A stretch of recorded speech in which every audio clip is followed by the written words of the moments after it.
Morning, everyone.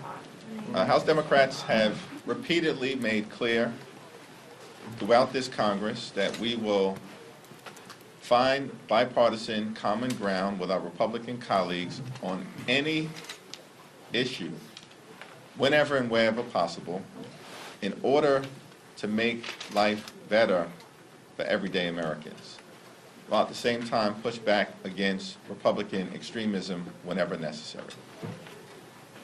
We haven't just talked about bipartisan cooperation. We've leaned into it on issue after issue after issue, including making sure that America did not default on our nation's debt for the first time in American history, that we've twice avoided government shutdowns, and that we've worked hard to meet the needs of the American people, including securing $16 billion in disaster assistance for American families who've been devastated by extreme weather events. House Democrats continue to make clear that we will always put people over politics and search for bipartisan common ground to solve problems for hardworking American taxpayers. But the Republican extremism is out of control. Extreme MAGA Republicans have shown zero interest in solving problems on behalf of everyday Americans. Zero interest in dealing with the economy. Zero interest in confronting inflation, which is on the way down, but still requires us to look into things like price gouging that sticks the American people with inflated costs in terms of consumer goods. Zero interest in dealing with those challenges. Zero interest in dealing with creating a more affordable environment for middle-class folks and all those who aspire to be part of the middle class. Zero interest in confronting issues connected to public safety in a meaningful way. And certainly zero interest as it relates to dealing with the gun violence epidemic that continues to plague the American people. It is unacceptable, it is un-American, it is unconscionable that everyday Americans continue to be gunned down by individuals, as was the case in Las Vegas yesterday, who should not have access to weapons of war. So not used to hunt deer, they are used to hunt human beings, young people, and far too often children. It's time for the extreme MAGA Republicans to partner with Democrats on common sense gun safety legislation to improve the security, the safety, and the well-being of the American people, as opposed to being active obstructionists in preventing the Congress from doing common sense things like universal criminal background checks to protect the safety of the American people. Question? Leader Jeffries. Thanks. Leader Jeffries, would you agree with, Democrats agree with President Biden's position that you'd be willing to accept changes to the immigration process in exchange for aid to Ukraine? We have clearly expressed an interest in making sure that we find a bipartisan, comprehensive path forward to sensible immigration reform that is consistent with American values, anchored in two principles. First, that we are a nation of immigrants, and that has been an incredibly important competitive advantage for America and our exceptionalism. Second, we are a nation anchored in the rule of law.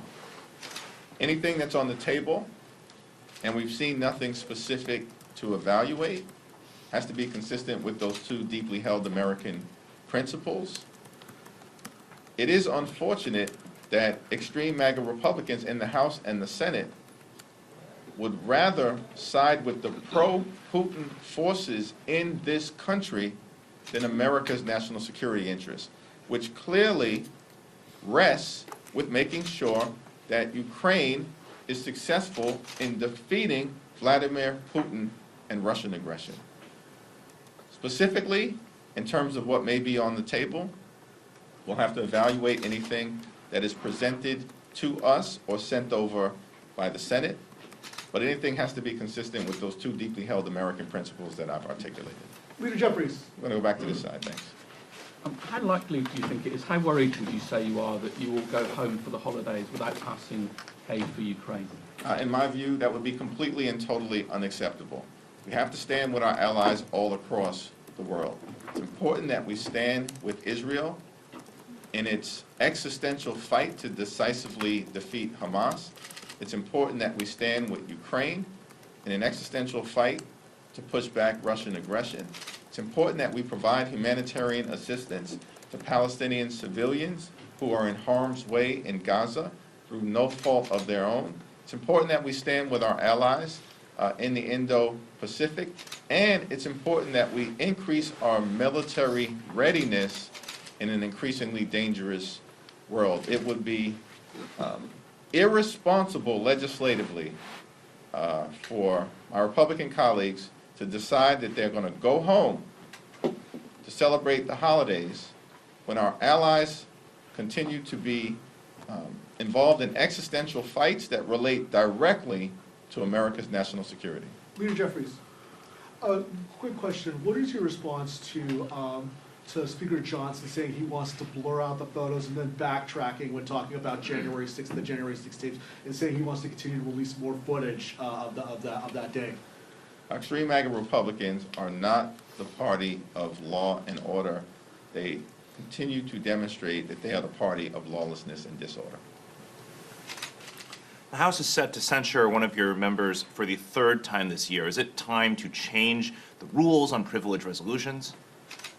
Extreme MAGA Republicans continue to utilize tactics such as censuring Democratic members of Congress, burying their heads in the sand with respect to unlawful or unacceptable conduct by their own members, including but not limited to Marjorie Taylor Greene, and engaging in efforts to irresponsibly and illegitimately target President Joe Biden and his family.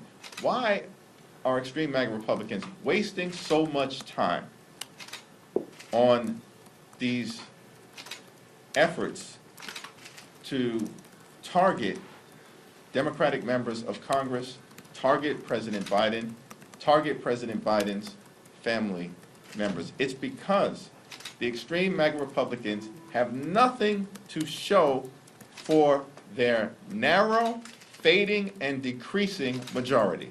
Nothing to show the American people. No progress on any issue of significance. No progress on the economy, no progress on health care, no progress on public safety, no progress on education, no progress on anything designed to improve the health, the safety, or the economic well-being of the American people. Instead, extreme MAGA Republicans are actively targeting Social Security, actively targeting Medicare, actively targeting reproductive freedom and a woman's freedom to make her own reproductive health care decisions, actively targeting the Affordable Care Act, and actively targeting our democracy. And they want to hide that extreme right-wing agenda from the American people. And that's why we continue to see censure resolution after censure resolution being brought to the floor. And next week, we're going to waste time on an illegitimate impeachment inquiry targeting President Biden and his family. Thank you, Mr. Leader. Speaking of impeachment, next week, the NBAA text just dropped. I'm curious, have you had a chance to review? It's a big bill, but have you had a chance to review the big themes of it? And can I get your thoughts on if you think that the NBAA will pass by the time you guys break from the holiday? Yeah, we haven't had the opportunity to have that conversation as a caucus with the text now being in the public domain. but it's been a bipartisan process that we have been engaged in, led by the top Democrat on the Armed Services Committee, Adam Smith, and I believe that we have arrived at a place that is worthy of strong consideration for very strong support amongst the House Democratic Caucus. Thank you. Kevin? And then we'll go to you. You're meeting with Mayor Adams this afternoon. What's on the agenda? What are you hoping to be outcome of that? Well, I look forward to my conversation with Mayor Eric Adams to talk about how we can improve the quality of life of the people of New York City, how we can address some of the challenges that we confront in New York City, particularly the affordable housing crisis, to talk about the progress that has been made under the leadership of Mayor Adams to significantly reduce gun violence and homicides in the city of New York, and the continuing efforts to address issues around property crime. And of course, to get an understanding from Mayor Adams as to where we're at in the context of the asylum seekers who have come to New York City in significant numbers over the last year and a half, and how we can continue to move that issue forward in a positive direction. Go back to this side, and then we'll come over here. Thank you, Leader Jeffries. You're well aware, excuse me, of the divisions in your caucus when it comes to the Israel-Palestine conflict. Another vote yesterday which highlighted those, and the lawmakers we're talking to say behind the scenes it's even worse. What are you doing as the leader of the party to kind of ease those tensions? Are you calling people in? Are you having meetings? Are there behind-the-scenes discussion? How are you going to ease those tensions? Yeah, we'll continue to have conversations about a variety of national security issues, including the ongoing conflict between Israel and Hamas in Gaza. My view continues to be pretty straightforward. We've got to stand squarely and unequivocally with Israel in its effort to decisively defeat Hamas. We have to do everything possible to make sure that the hostages come back home safely to Israel, to America, and the other countries of origin throughout the world.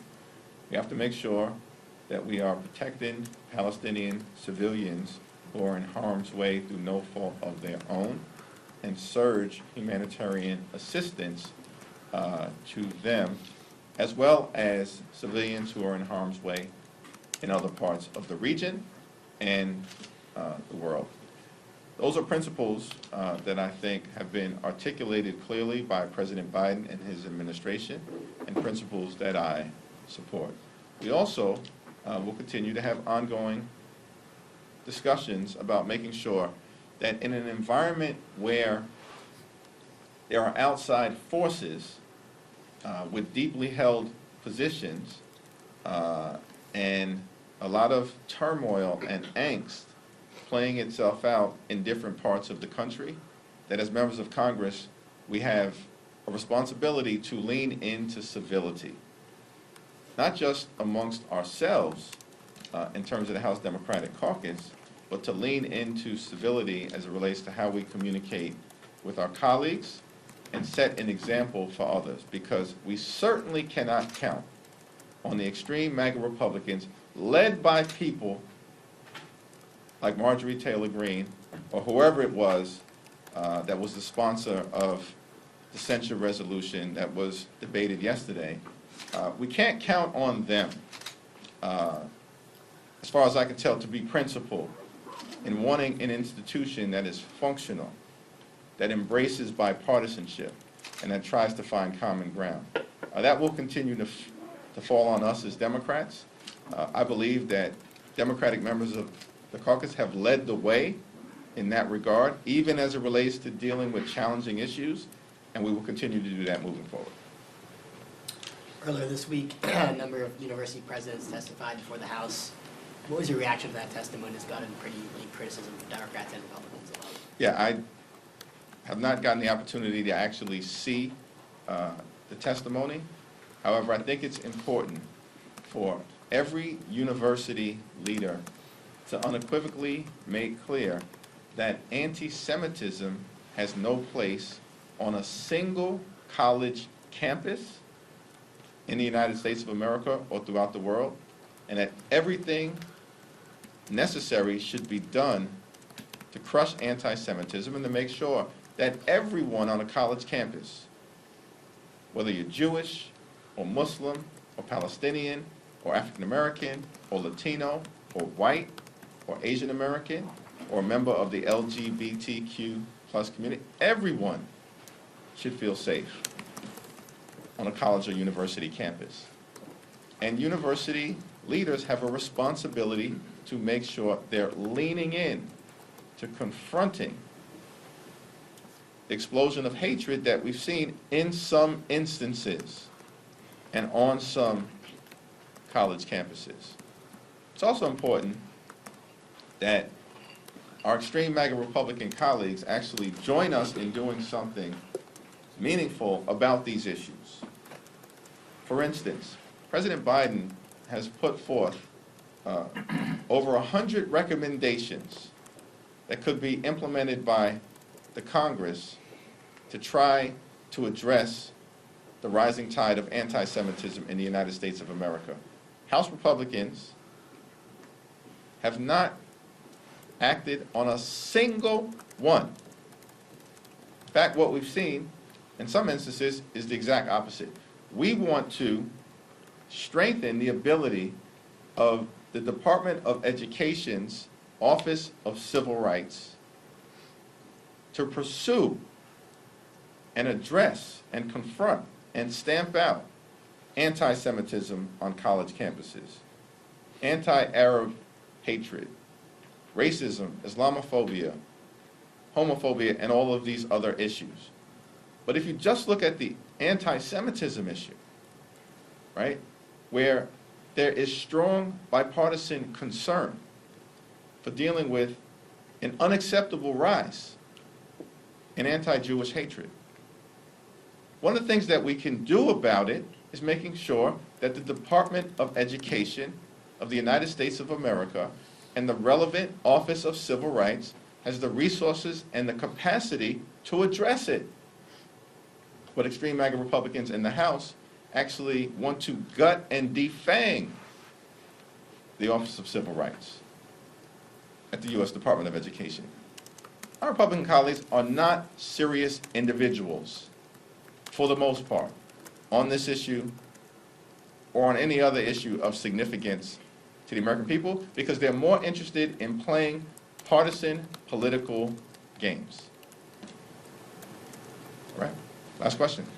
Just wanted to ask about on appropriations. We still have no top line number, and I know this is something that's being discussed, but I wanted to see if you could kind of take an outlook right now. Does the fact that we don't have a top line number and we are just really weeks away from that first deadline indicate to you that we're facing down a year-long CR? House Democrats have a top line number. Senate Democrats have a top line number. Senate Republicans have a top line number. The Biden administration has a top line number, and that top line number is the same. It relates to the agreement made in the Bipartisan Fiscal Responsibility Act. The issue of the top line spending number for the fiscal year 2024 appropriations process has already been resolved.